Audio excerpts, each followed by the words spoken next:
So, I've just noticed that I begin all of these films with the word so. So, I'm going to try and be different from now on and begin with a different word. I can't think of a different word. So, whatever. Objectives. The objectives of the Pipeliner program, what are they? I just want to take you through this because this is an important piece from the perspective that it describes what are you going to be able to do at the end of all of these hours of viewing and listening and reading and thinking about sales. What's the point and what's the purpose? So, first one. Aligning selling activities with your customers' buying activities. Let's just speak about that for a little bit.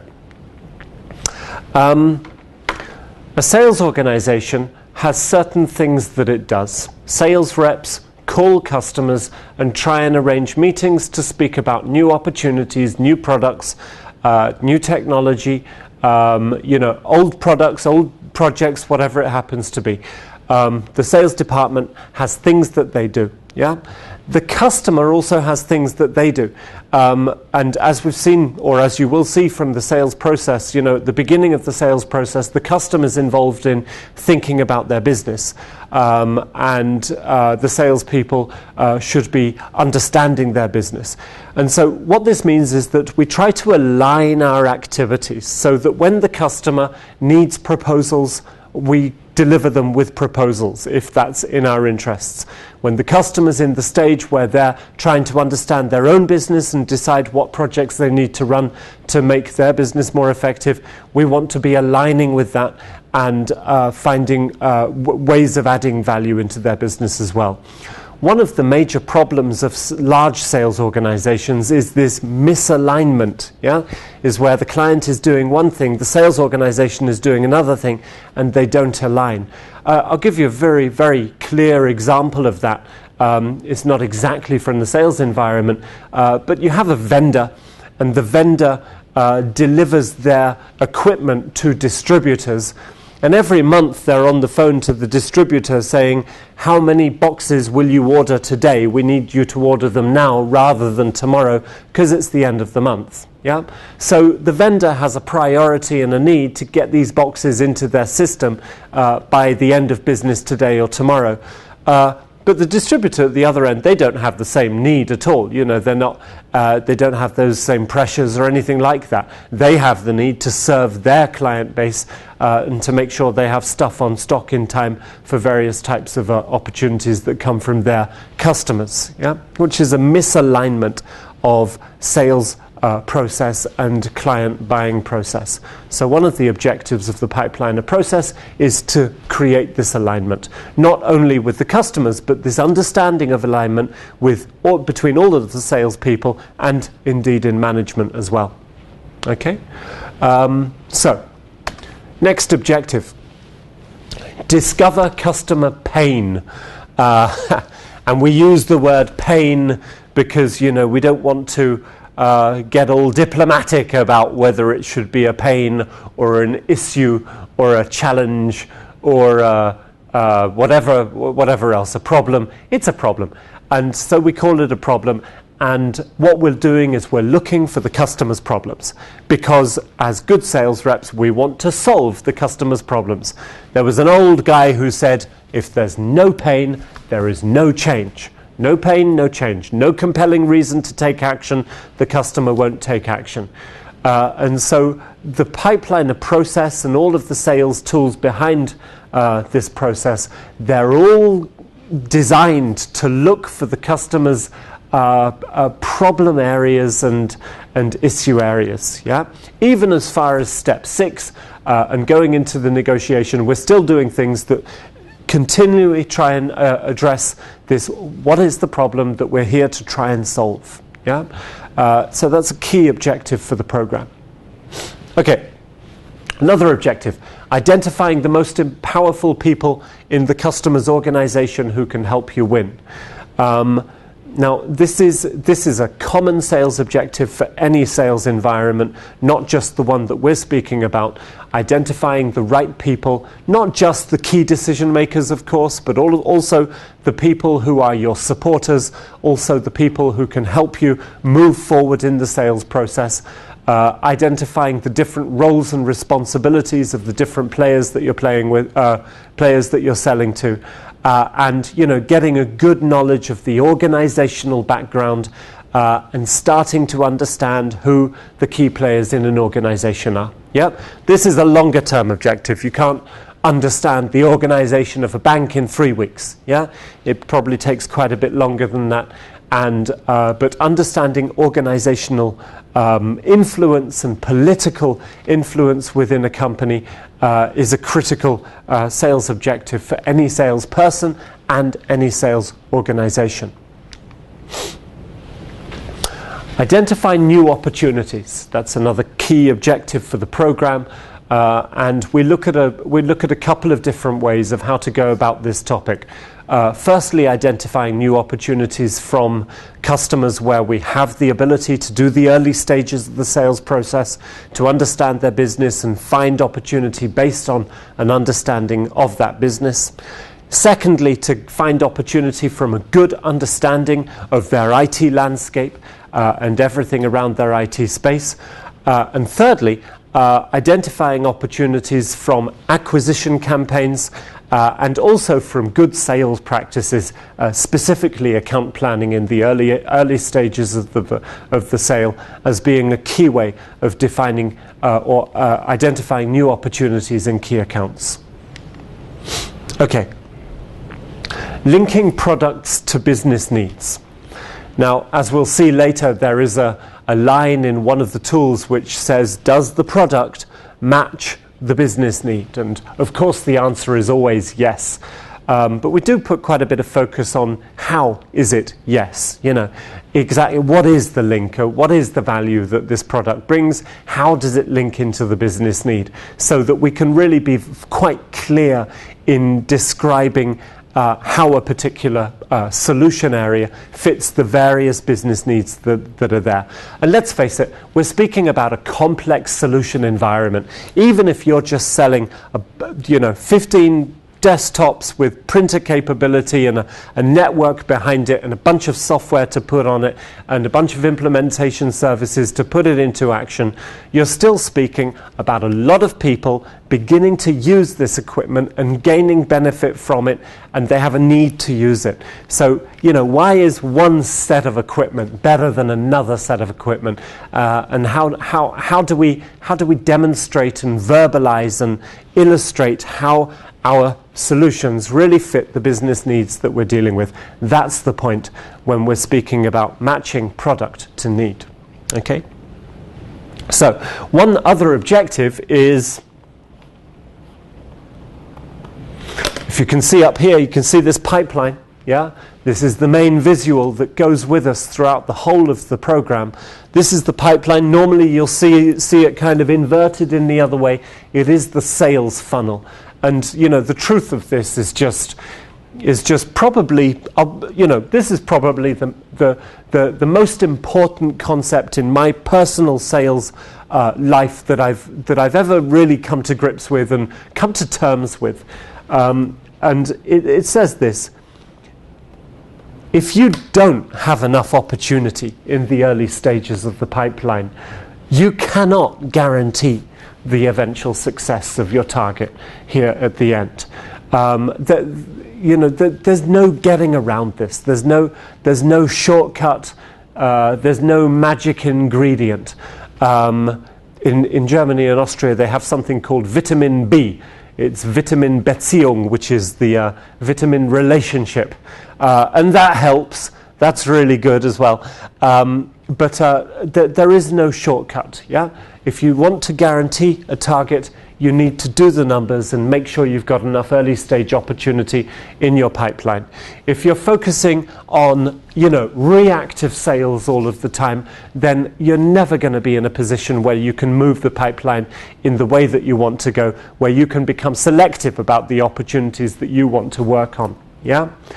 Look at this. We also look at the difference between reactive sales and proactive sales. Yeah, the pipeline really illustrates quite clearly proactivity versus reactivity. And a lot of people and a lot of companies that I'm speaking to have this as one of their first questions. How do we make our people be proactive?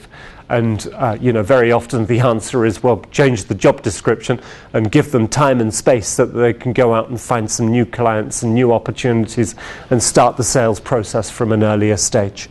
So this pipeline visual is very central to all of the work that we're going to be doing with this program, and underlines a few basic truths that are there, and a couple of uncomfortable truths as well, especially for you sales managers. Are you there? Yes, I can see you.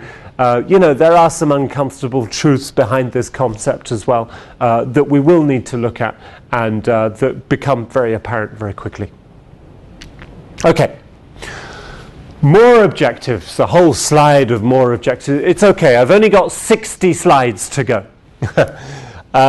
First one, qualifying and assessing win chances using objective criteria as opposed to subjective criteria. Yeah? Subjective criteria is, ooh, yes, I think it's going to close. I'm sure it's a good opportunity. Yeah, I've got a good feeling about this one. That is good sales rep subjective criteria.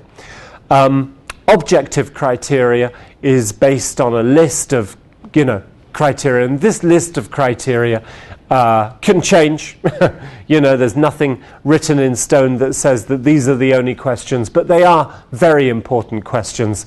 Did we build the buying vision? Has the customer got a budget? Can we demonstrate return on investment? If not, do they have a compelling reason to act? Are we speaking to the right people? Is this a profitable opportunity for us? Yeah, this type of question is the question that we're looking at when we really want to objectively assess the quality of an opportunity. Yeah, because we need to invest money in these opportunities, right? Okay, sales reps, we don't need to invest in them. They're cheap. They're free. Well, we pay them for something, for lots of coffee and dinners and stuff like that. But we need to invest. We need to invest sales reps' time, pre-sales reps' time, presentations that need to be done, experts that need to be contacted, maintenance people that need to go and spend time, reference case studies, visits, there's all bunches of sorts of stuff that needs investing in, that needs money in terms of time and resource or real physical cash. Yeah. So sales organizations need a way of assessing the quality of opportunities. In the situation, which I hope you're in, that you have so much opportunity on your plate you don't know what to do first. Isn't that a great place to be? Then you also need a way of assessing opportunities so that you can then decide whether to move forward with them or not, based on whatever criteria you want to set, whether it's the cheapest to sell or the easiest to sell or the most profitable or the most interesting, whatever it happens to be. Objectivity is always good. And with this criteria, we will also create a good common language between the sales team. Next one, influencing or changing the customer's buying vision. As we move through into step 3, we'll look at the art of influencing and creating the buying vision with the customer, or in the case that they already have a project or an idea of what they want to work on, we'll look at the principle of changing the customer's buying vision in competitive sales. Behind this, we will also look at the skill of behavioral question asking and listening skills that are the fundamental skill, the foundation skill, the most important skill for any salesperson. The ability to listen based on an ability to ask questions in a logical way which creates good buying ideas that the customer thinks are their own ideas. Creating value and selling with the concept of value. Yeah, the value statement is probably one of the oldest sales tools in the book, and in my opinion, for that reason alone, it is not given a lot of attention very often. And but the more that you go into a sales organization, the more you hear the age-old question: we have to demonstrate value. We have to what is the value that we're demonstrating? What is the value that we're showing?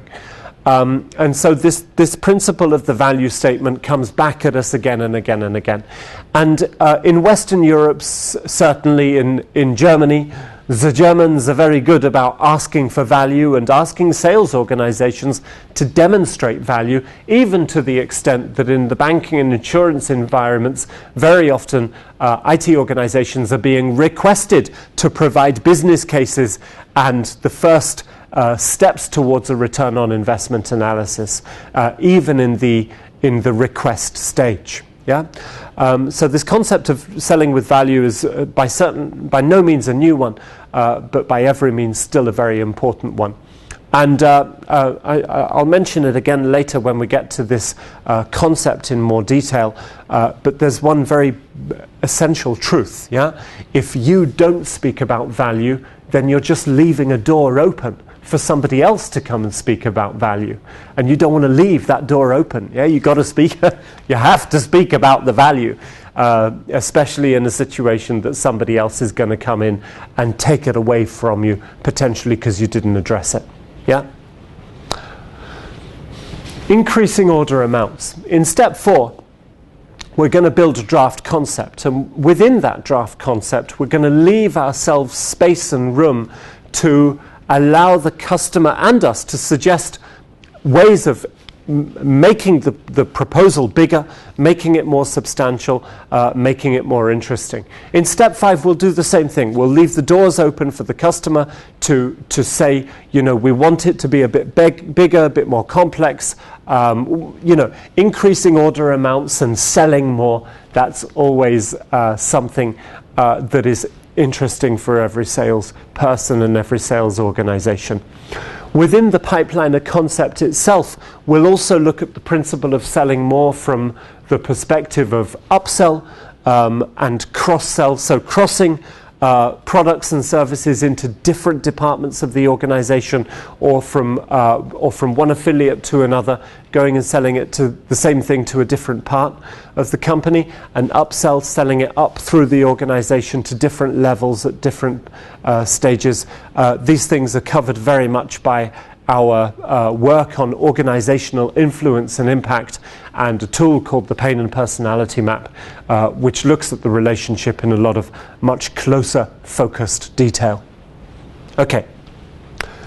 And finally, creating a consistent way to communicate customer information within your organization. I don't think there's ever been any return on investment analysis done on this particular point, but I'm personally convinced that one of the first steps that a sales organization can take, and one of the things that has the greatest impact, is simply the ability to speak about customers in the same way, to speak about the different stages of the sales process in the same way, so that everybody understands what is going on and when.